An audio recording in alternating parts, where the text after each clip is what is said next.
গণভোট ২০২৬ দেশের চাবি আপনার হাতে। অর্থাৎ হা ভোটের পক্ষে সরকার ব্যাপকভাবে প্রচারণা চালাচ্ছে। কারণ আমরা দেখতে পাচ্ছি যে যোগাযোগ মাধ্যম সহ বিভিন্ন জায়গায় নানা গুঞ্জন, কৌতূহল এবং বিভিন্ন অপপ্রচার চালানো হচ্ছে।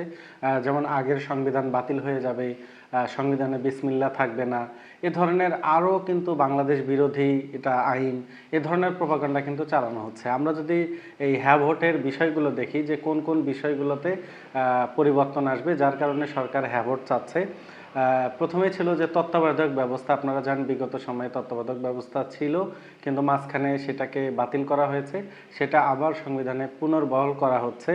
সরকার ইচ্ছামতো সংবিধান পরিবর্তনের যে একটা বিষয় ছিল, তারা সংবিধান ইচ্ছামতো পরিবর্তন করতে পারত, যে কোনো আইন ইচ্ছামতো তারা প্রণয়ন করতে পারত। এখন কিন্তু সংবিধানের আইন প্রণয়ন করতে হলে অবশ্যই জনগণের মতামত নিতে হবে এবং গণভোটের মাধ্যমে সে ব্যবস্থাটা করতে হবে। বিরোধী দলে আগে আপনারা দেখবেন যে বিগত সময়ে কোনো গুরুত্বপূর্ণ পদ ছিল না, এখন কিন্তু আপনাকে রাষ্ট্র চালাতে বিরোধী দল থেকেও কিছু গুরুত্বপূর্ণ পদ, যেমন ডেপুটি স্পিকার, এই ধরনের কিছু পদ কিন্তু তাদেরকে দিতে হবে। আরেকটা দেখেন গুরুত্বপূর্ণ বিষয়, যেটা হচ্ছে একজন ব্যক্তি সর্বোচ্চ 10 বছর সরকার প্রধান হিসেবে দায়িত্ব পালন করতে পারবেন। আমরা দেখেছি যে বিগত সময়গুলো একই ব্যক্তি লং টাইম দায়িত্ব পালনের ক্ষেত্রে স্বৈরতান্ত্রিক একটা পন্থা চলে এসেছিল। এটাকে বিলুপ্ত করতে চাইলে বারবার নেতৃত্বের পালাবদল, আমরা নতুন নেতৃত্ব বারবার চাইলে সেক্ষেত্রে কিন্তু আমরা 10 বছরের বেশি সরকার প্রধান হিসেবে দায়িত্ব পালন করতে পারবে না, যার কারণে সেখানে ফ্যাসিজম তৈরি হওয়ার কোনো, স্বৈরতান্ত্রিক পন্থা তৈরি হওয়ার কোনো সুযোগ থাকছে না।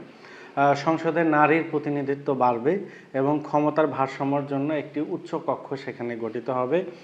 মৌলিক অধিকারের সংখ্যা, আমরা আগে জানি যে অন্ন, বস্ত্র, চিকিৎসা, বাসস্থান, এখানে কিন্তু আরেকটি যোগাযোগ মাধ্যম ইন্টারনেট, এ ধরনের মৌলিক যে আমাদের সংখ্যা, এই মৌলিক অধিকারের সংখ্যা বেড়ে যাবে।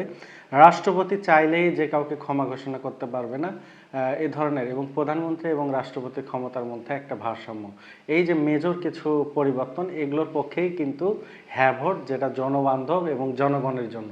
আর যদি আমরা না ভোটে দিই তাহলে কিন্তু এই যে জনবান্ধব যে বিষয়গুলো আমি উপস্থাপন করলাম, এগুলোর বিপক্ষে চলে গেলে কিন্তু দেশ আগের মতোই এই স্বৈরতান্ত্রিক এবং ফ্যাসিজম তৈরি হওয়ার সুযোগ সৃষ্টি হবে। তাই সরকারি দল, সরকারি প্রধান উপদেষ্টার কার্যালয়ের নির্দেশ থেকেই কিন্তু সমস্ত সরকারি প্রতিষ্ঠান, আধা সরকারি প্রতিষ্ঠান এবং সরকারি কর্মকর্তা কর্মচারীদের এটা ব্যাপকভাবে প্রচারের জন্য নির্দেশনা দেওয়া হয়েছে এবং প্রত্যেক অফিসে আপনারা দেখতে পাবেন গণভোটের পক্ষে তারা ব্যানার, ফেস্টন ইত্যাদি ঝুলিয়ে দিয়েছে।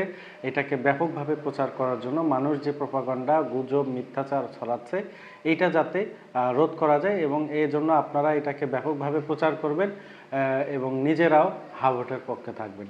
তাই দেশকে আপনার হাতে রাখতে চাইলে হ্যাঁ ভোটে থাকুন, দেশের চাবি আপনার হাতে।